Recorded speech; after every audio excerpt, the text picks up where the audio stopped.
This is The Law Show on CL 650. Now back to the show.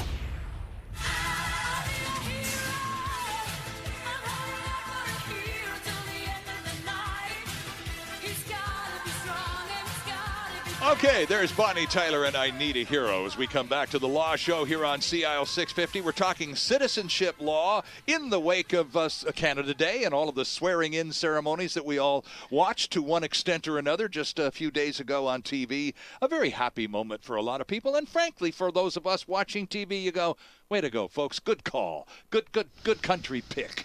You're on our team now. Rudy Kisher and Gordon Maynard are here. They are immigration lawyers. The firm is Maynard Kisher Stojkovic. They're downtown at 1168 Hamilton Street in Vancouver and online at vancouverlaw.ca. We're talking about the basics, the fundamentals of Canadian citizenship, in the wake of Canada Day. And we've talked about changes to the process and some of the rules and alterations of hearings and all of that kind of thing. But Gordon, a couple of things that you mentioned we should probably include in this conversation, including revocation. In other words, the government giving itself more rights to take away citizenships.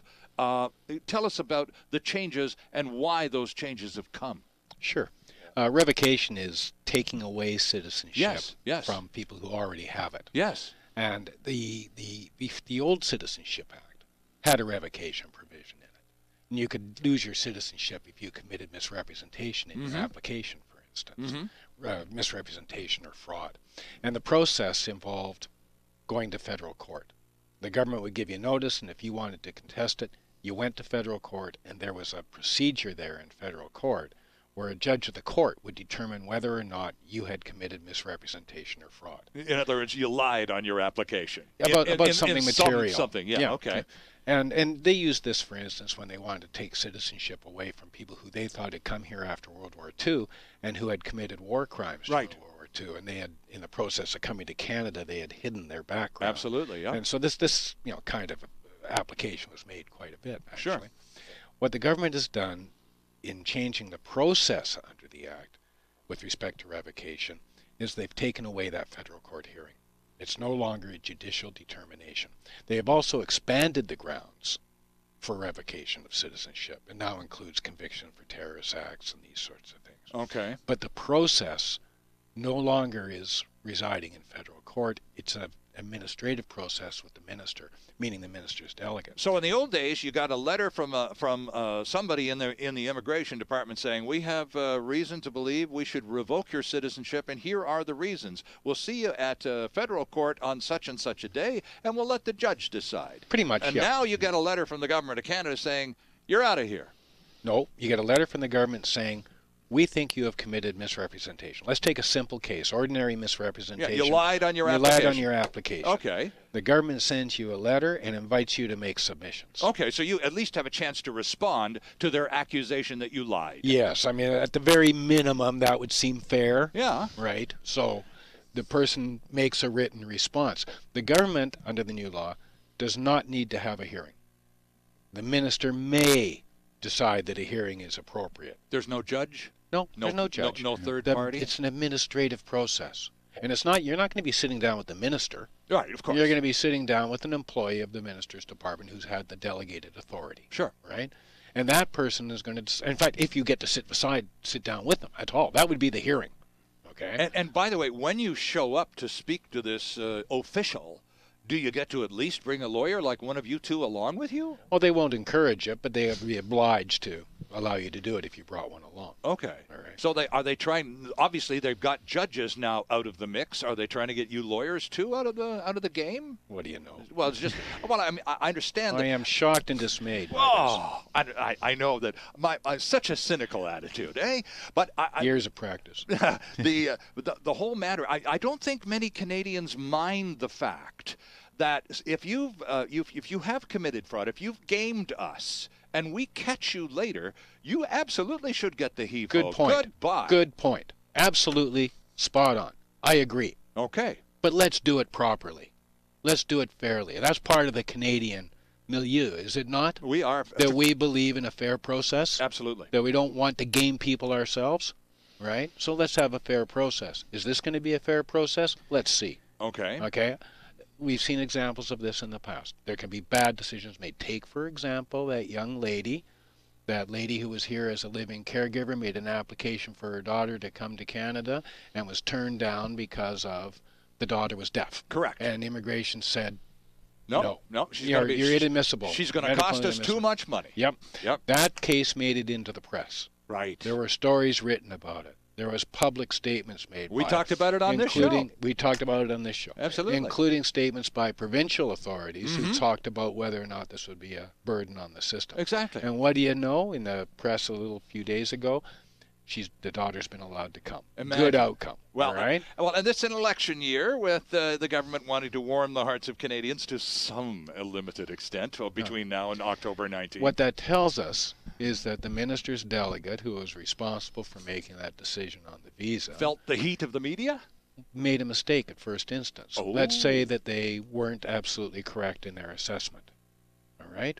Mistakes get made. Like a 13-year-old girl who's deaf. And the assumption being, well, we couldn't possibly let this person in. It's going to cost this system an enormous amount of money. Well, fortunately, here in B.C., the Minister of Education went, we have schools for the deaf in B.C. This young woman isn't going to cost us a dime. And those letters were provided. Despite the fact that those letters were provided, the minister's rep who looked at it said, I'm going to discount those. I'm not even going to consider them. So now a process where you get a letter from the minister's delegate saying, we think you committed misrepresentation. Right. We have reason to believe it. Here's why we think it. You make your submissions and we'll tell you what our decision is. How do we know this process is going to be done correctly? How do we know that those representations are going to be taken into account properly? Openness and transparency was an election theme many, many years ago. And it seems that this government and a lot of their decisions in a lot of areas seem to be anything but. Yeah, there's a reason why we have procedures in place. Now, the government is correct. Those procedures cost money. Sure. Those procedures take time. There's no doubt about that. And it's important to find the right balance. Is this the right balance? I have my doubts. I think what happened here partially is, when Gordon talked about this procedure being used before to revoke citizenship, yes, the number of applications a year ranged around 50. So where there were 50 applications a year to revoke citizenship, whether it be for misrep or war crimes, and it was, federal court's expensive, it's time-consuming, it's very formal. Right. What happened, as we talked about earlier on the show, is after an investigation, mostly in Ontario, they found 3,000 cases. Right. I asked the Chief Justice of the federal court. We had a national CBA meeting, and he was taking questions, and I asked him, has the court made any preparations? Because I didn't know that this legislation was coming, and I thought you're used to holding 50 cases here.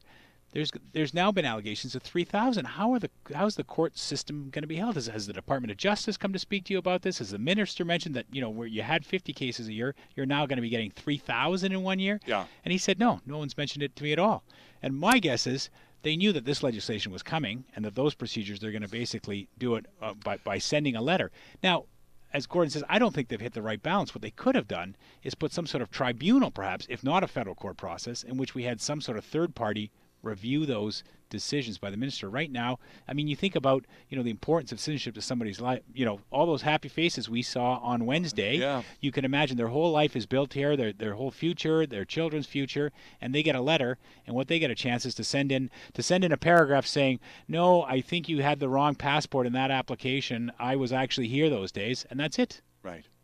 That seems a little too peremptory. I was lucky enough to have some involvement in a case under the old law involving a fellow who was facing loss of citizenship because of an allegation of war crimes. Okay.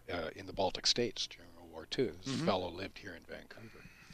And the government thought that he had misrepresented his background. They thought that he had been employed as a prison guard in the employ of the Germans. Right. It was a case of mistaken identity. But it took a federal court proceeding for that to be determined. This could not have come out on a simple submission. It took witnesses. It took a trip to Latvia. Right. That process saved that fellow. Wrong guy. And it was the wrong guy. Right. and it was the right decision. And that's the value of a process. So is there? This is wonderful because this is my bottom line would be, well, you got to be able to sue somebody. You can't let these guys just toss you around like that. I know they wrote the law, and I know they run the police force, and they can toss you if they want. But as you say, Gordon, if it's something as simple as mistaken identity that you now only get to write back saying, "Hey, I'm the wrong guy." Yep. Here's who I am, and I don't know who you're talking about, but I'm the wrong guy. Plus, there's no rules for disclosure. You don't really know what they're relying upon in their allegation. And they don't have to disclose any of that. There's no formal rules for it. They'll show you as much as they think they need to. In court, when you had that fellow from Latvia who was accused of being a Nazi guard, did the documentation? Did the government have to show the paperwork that they had wrong? Of course they did. And I don't want to take credit for that case. Dennis McRae was lead counsel, the best counsel I've ever seen. Okay. And he did a brilliant job on that case. But these cases won't be repeatable in the future. Not in federal court. So, and not only that, there's no appeal from these decisions. What there is, what the government will say is, there's judicial review. All right? Judicial review is a very strange animal in our court system. And all of immigration is subject to judicial review. And that's not necessarily a good thing to say. Oh, okay. Because a judicial review sounds, again, to the layperson, it sounds like, well, there's a judge, and he or she is going to take a look at all the facts in the case and make a call. All they look at is the record of the case. It's not a new hearing. It's not an appeal. You have to come forward to the court. You have to present paper and say, I think you should judicially review this because I think the decision was not made fairly. And really the only issue for the judge to decide was the case determined in accordance with the law? Was there any breach of procedural fairness, or was there an error of law committed? And that's a very limited review. And you don't even have a right to that review. You've got to apply for leave. So you got to make an application to the judge. And if the judge decides no, you know what sort of reasons you get? Zero reasons. No leave is granted. So no leave is granted. That's you don't even know why you didn't get leave. So you got to make a case saying, I think I have a case here. I think it's significant, and they get to make the decision yes or no, and you get no reasons for that. And leave is simply the legal word for permission. Permission to have be a heard. hearing. Yeah. Only about 15% of the cases get leave. When you apply for leave, only about 15% actually get leave. If you're lucky enough to get leave and you go to court, then you might stand a 50% chance. Sterling, I'm not looking forward to the day with the first case that comes in under this new law, and someone who's about to lose their citizenship gets a letter, and I get to say, well, the same minister who's trying to take away your citizenship is going to do so after we put in, make our submissions. That's who makes the decision. That's who's making the decision, the person who's investigated you and already decided that they're going to report you. Yeah. And if we lose, we get a 15% chance of getting heard by a judge. That's your citizenship. Doesn't matter how many years you've been here, what sort of life you have here. There's no sort of... How many taxes you've paid here? How many taxes you've paid. Interesting. And now, mind you, Gordon, you chose the example wisely of the young girl coming to Vancouver now to finally be reunited with her mom, who's been here forever and a day, and she's deaf, and she's going to be just fine. She'll be just fine. This is a perfect milieu for a young person with a minor handicap to flourish. But the reason she's got the door is open for her is only because of the profile the case assumed through the media, and so the government, feeling the heat, relented. Yep.